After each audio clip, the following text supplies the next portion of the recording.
Iran में Khamenei के खिलाफ हर दिन आंदोलन न सिर्फ हिंसक हो रहा है, बल्कि ईरान में खामनेई के तख्तापलट की आवाजें भी बुलंद हो रही हैं। लेकिन इस बीच एक तरफ तो ईरान और अमेरिका अब आमने सामने आ चुके हैं। डोनाल्ड ट्रंप की तरफ से आई धमकी के बाद अब ईरान की तरफ से भी चेतावनी दी गई है कि अगर कोई ईरान पर हमला करता है तो उसका हाथ काट दिया जाएगा। लेकिन अमेरिका के एक सीनेटर ने यह भी कहा कि डोनाल्ड ट्रंप खामनेई को मारने का आदेश दे सकते हैं, जबकि ईरान के अंदर खामनेई के खिलाफ ईरान में पूर्व राजा मोहम्मद रजा शाह पहलवी के बेटे रजा पहलवी ने आंदोलन को और ज्यादा भड़काना शुरू कर दिया है। अब खामनेई और ईरान का क्या होगा?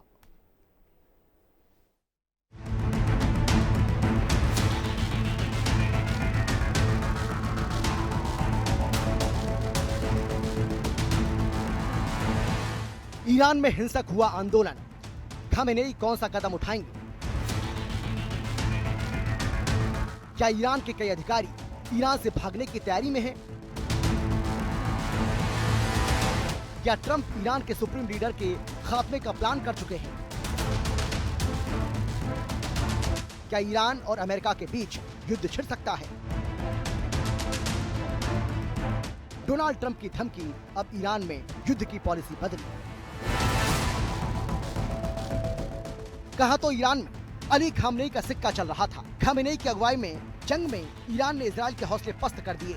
ईरान ने इजराइल पर मिसाइलों से इतने वार किए कि इजराइल को अमेरिका की शरण में जाना पड़ा। और अब कहां ईरान में खामनेई के लेने के देने पड़ रहे हैं। खुद खामनेई को समझ में नहीं आ रहा है कि गुस्साई जनता से कैसे बचें, ईरान में भड़के जेन-ज़ी को कैसे कंट्रोल करें। हालात यहाँ तक पहुँच गए हैं कि खामनेई के तख्तापलट की तैयारियां शुरू हो गई हैं।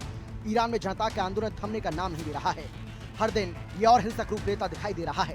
विरोध ईरान के सभी 31 प्रांतों के 111 शहरों और कब्जों में फैल गया। इस बवाल में कई लोग मारे गए हैं। लेकिन ईरान में भड़के इस आंदोलन पर डोनाल्ड ट्रंप ने जिस तरह से धमकी दी और ईरान और अमेरिका के बीच हालात बिगड़ने की पूरी संभावना है। आपको ये भी बता दें कि अमेरिका ने इस बीच ईरान को बड़ा और कड़ा संदेश दिया है। ग्राहम ने कहा है कि अगर ईरानी सुरक्षा बल प्रदर्शनकारियों की हत्या जारी रखते हैं तो अमेरिकी राष्ट्रपति Donald Trump supreme leader Ayatollah Ali Khamenei को मारने का आदेश दे सकते हैं।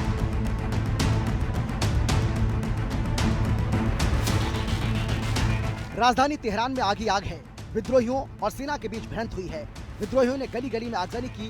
पूरी रात ईरान में जमकर बवाल हुआ। तेहरान में पुलिस की गाड़ियां फूंक दी गईं। निर्वासित युवराज के आह्वान पर तेहरान और देश के अन्य हिस्सों में प्रदर्शनकारियों के विरोध प्रदर्शन में शामिल होने के बाद गुरुवार रात को देश में इंटरनेट और टेलीफोन लाइट काट दी गयी। इंटरनेट कंपनी क्लाउडफ्लेयर और एक अन्य कंपनी नेट ब्लॉक्स ने इंटरनेट संपर्क टूटने की बात कही है। दुबई से ईरान में लैंडलाइन और मोबाइल फोन पर संपर्क करने का प्रयास किया गया, लेकिन फोन कॉल नहीं लगी। आर्थिक संकट के चलते ईरान में शुरू हुए विरोध प्रदर्शन अब पूरे देश में फैल गए हैं। रिपोर्ट के अनुसार ईरान के कुर्द इलाकों में 4 प्रांतों कुर्दिस्तान, पश्चिम अजरबैजान, केरमानशाह और इलाम के 50 से ज्यादा छोटे बड़े शहरों में बाजार और दुकानें बंद रखी गयी। इसे ईरान में चल रहे विरोध प्रदर्शनों के साथ एकजुटता के तौर पर देखा जा रहा है।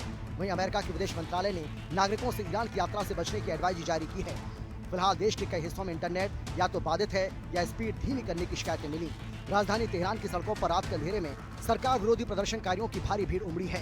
ये लोग सुरक्षा बलों की कारों और मोटरसाइकिलों को आग के हवाले कर रहे हैं। जगह जगह धधकती आग दिखाई दे रही है। सरकारी दफ्तरों को भी इन लोगों ने छोड़ा नहीं। बड़ी संख्या में हो रहे विरोध प्रदर्शन को देखते हुए ईरान में इंटरनेट सेवाएं बंद कर दी गई हैं। इस बीच विरोध प्रदर्शन काफी हद तक नेतृत्वहीन रहे हैं। हालांकि ईरान के निर्वासित युवराज द्वारा विरोध प्रदर्शन का आह्वान ये परखने का काम करेगा कि क्या प्रदर्शनकारी विदेश से आने वाले संदेशों से भी प्रभावित हो रहे हैं या फिर नहीं। कार्यकर्ताओं के मुताबिक बुधवार को देश भर में कम से कम 37 विरोध प्रदर्शन हुए। इनमें शराज भी शामिल है, जहां के ऑनलाइन सामने आए एक वीडियो में एक दंगा रोधी ट्रक को प्रदर्शनकारियों पर पानी की बौछार करते हुए देखा गया। ईरान के कुर्दिस्तान प्रांत में बृहस्पतिवार को भी प्रदर्शन जारी रहे और व्यापारियों ने अपनी दुकानों को बंद रखा। ब्यूरो रिपोर्ट, हिंदी खबर।